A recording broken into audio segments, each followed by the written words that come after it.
Hi, I'm Demonic Cephalopod and this is my actual voice, but for this video I will not be using it and I'll be using an AI voice because I am nervous about my voice, but I really need to make this video. It's really important for the Five Nights at Freddy's community, I think. And if you want future videos to star my voice, I'll probably make a community tab vote for yes or keep using the AI voice, etc, etc. If you would all be so kind, could you send this to, the FNAF Reddit, all the FNAF YouTubers? I'd really appreciate it. Okay, thanks, bye, enjoy the video! Hello everyone, my name is Demonic Cephalopod, and welcome to one of my early YouTube videos. I appreciate you taking the time to watch this video. Today's topic is the Five Nights at Freddy's series. I am presenting a new theory regarding Five Nights at Freddy's that may provide fresh insights. The focus today is on the Fazbear Frights series, a horror novel collection often debated regarding its canon status within the main Five Nights at Freddy's storyline. Before proceeding, I would like to clarify that I do not oppose the idea of the Frights books being considered canon.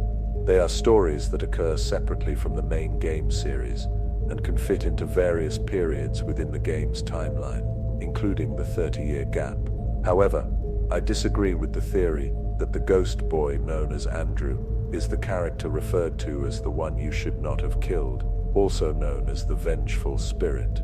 I find this explanation narratively unsatisfying, since it implies that the one you should not have killed story is not one that can be figured out within the main games, but was instead just promotional material for Scott's book series, making the one you should not have killed less important. And it makes these voice lines less meaningful, as Andrew ultimately failed in keeping his word. We've only just begun. I will never let you leave. I will never let you rest. This is how it feels, and you get to experience it over and over and over again, forever. I will never let you leave. He tried to release you. He tried to release us. But I'm not gonna let that happen.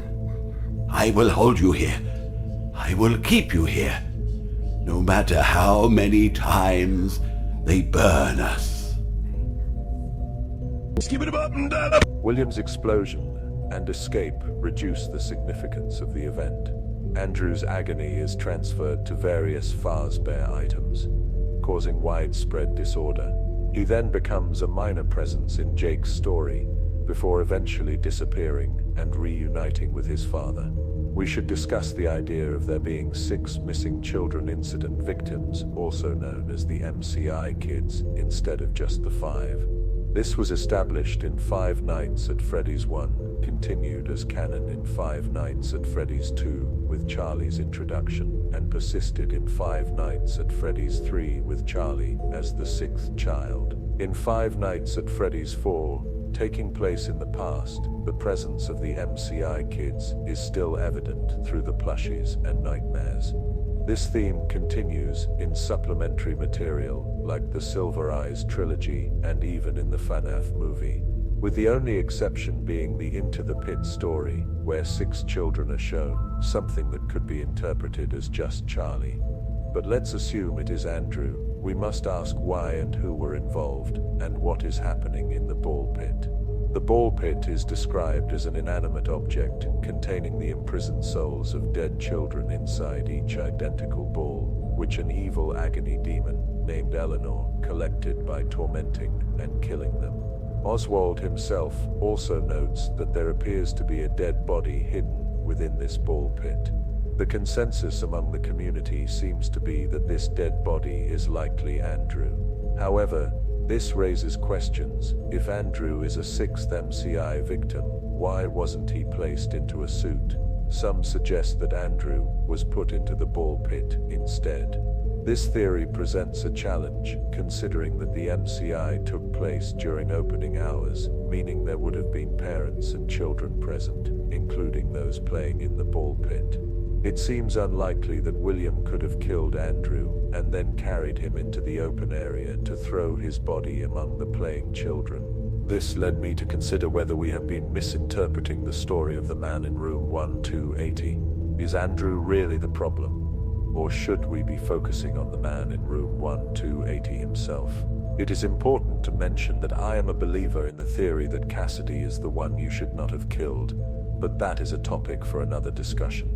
The purpose of this video is to explore whether the Fright story can be considered canon without affecting the story presented in FNAF 1 to 7. Everything in UCN seems to point towards Golden Freddy being the vengeful spirit, evidenced by the Golden Freddy symbolism in the mobile ports, the fact that Golden Freddy can't be death-coined, the bonus cutscene titled Bear of Vengeance, and the final cutscene showing Golden Freddy violently twitching into the void. Additionally, the survival logbook released only 3 weeks after UCN revealed that the name of the final MCI victim is Cassidy, undeniably confirming Golden Freddy's identity. However, when Frights was released and the story of the man in room 1280 emerged, it shattered the community and continues to do so to this day. While researching the story of the man in room 1280, I began to identify numerous inconsistencies and elements that do not seem to align properly. Scott Cawthon has stated that only some of the Fright stories are canonical, most likely those involving the Stitchwraith stingers, with which Andrew is undeniably connected. This led me to a startling realization. The issue lies not with Andrew but with the identity of the man in room 1280. Some readers might wonder why I refer to this character as the man in room 1280, rather than as William Afton, who he is ostensibly meant to be. Through my research, I have developed a theory that could fundamentally alter our understanding of the Fright series, without disrupting the main timeline's narrative. My theory posits that the events involving the man in room 1280 do not occur after the fire at Freddy Fazbear's Pizzeria Simulator, but rather before these events. Consequently, the man in room 1280 may not be William Afton. Let us start this journey with the description of the man. The man is described to have a burnt-like body, with translucent skin, visible working organs, hollow black eyes, an empty nose socket, and a toothless jaw, with 2 arms, who is unable to die due to an angry spirit, Andrew, keeping him alive and preventing anyone from killing him. And his brain monitor shows 2 lights, showing brain activity, implying that 2 souls are tormenting each other in a dreamlike state. And the man is also able to move his body, but mostly his arm. The man also has no DNA, matching any database on hand, and the nurses and the people around him seem to absolutely hate him, seeing him as an embodiment of evil. At the end of the story, the man in room 1280 explodes, dispersing himself and Andrew across multiple items, leading to the events involving the Stitchwraith and the Fright stories. The man from room 1280 becomes a hitchhiker in the Stitchwraith, lurking in the shadows before transforming into a giant trash Bonnie called the Agony. The puppet intervenes and helps to destroy it, defeating the man in room 1280 once and for all, as he sinks into a lake. In 5 Nights at Freddy's Pizzeria Simulator, William Afton is missing an arm, but in Fazbear Frights, he isn't.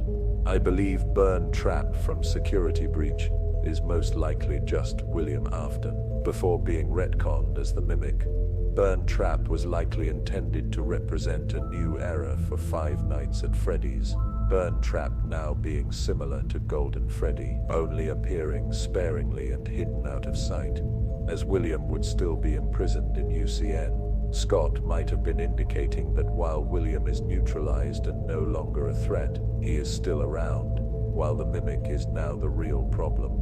Burn Trap having 2 arms can be explained by one being a robot arm, possibly attached by a Fazbear employee mistaking him for a prop. The brain monitor indicates that the man in room 1280 hosts two souls, which seem to be fighting for control. The nurse notes that these light sources appear to be tormenting each other, unlike UCN, where the torment is clearly one-sided.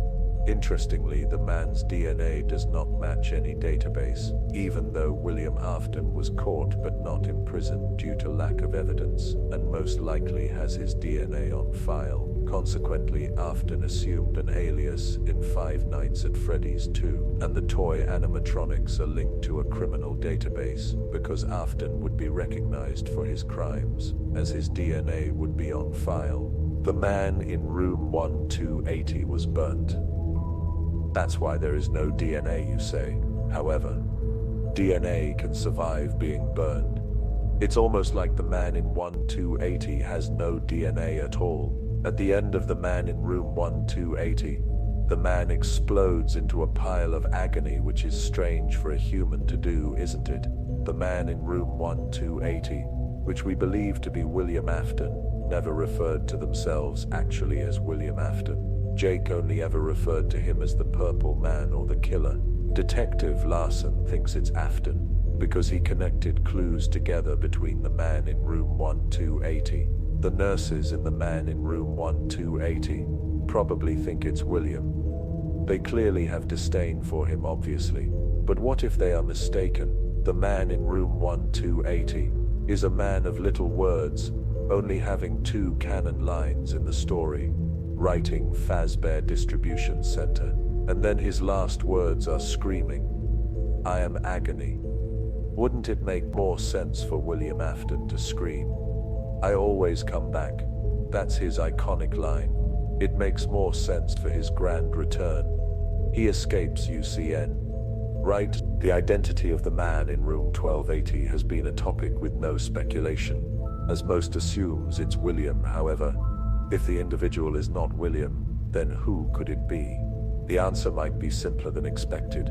The man in room 1280 is an agony creature, specifically one that the fanbase is quite familiar with.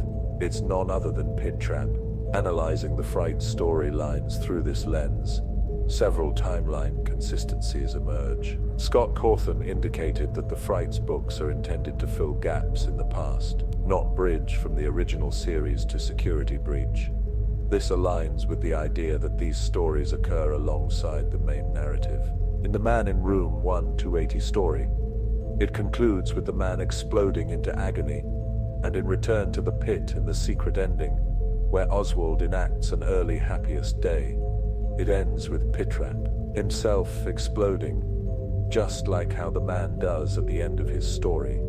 It explains the man's appearance, having translucent skin, just like Nightmare with visible organs to boot. The man also is absent of his teeth and eyes, and Pit Trap's most iconic features, aside from his resemblance to Spring Bonnie, are his vibrant blue eyes and sharp second sets of teeth under his first set. Not only that, but the fate of Pit Trap is never actually confirmed. In the video game adaptation of Into the Pit, one of the endings shows Pit Trap still alive and well, followed by him attacking Jeff. What if, in a desperate attempt to escape his entanglement, he ended up tearing off his animatronic casing, ripping out his teeth, eyes, and even removing his rabbit ears, becoming the man in room 1280, and Andrew, whose dead body is in the ball pit, would use this moment of opportunity to attach himself to Pit Trap,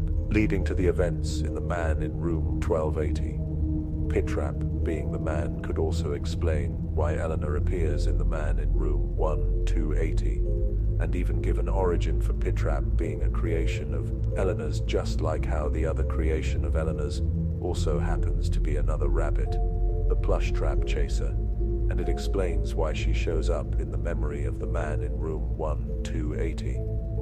Now let's talk about the final confrontation with the agony. Within the Stitch Wraith, Jake manages to convince Andrew to move on, and in that moment the man attacks, grabbing Jake, who turns to stare the man down.